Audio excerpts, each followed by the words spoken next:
By the time that you complain, you ask the Lord, please give me the courage. Lord, please give me the strength to always remember of your blessings.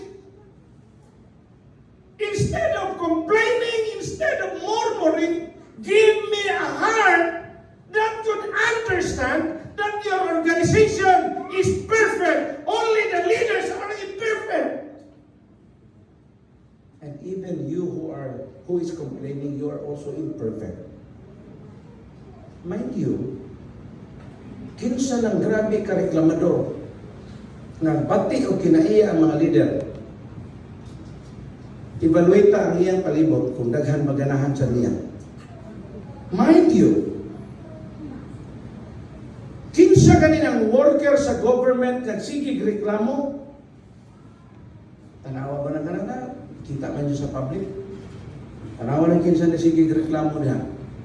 Kung makaila ka sa iyang kaliwa, makaila ka sa iyang mga friends, di ba di na mo dool kay niya? Kay iyang kinaiya, di masabtan.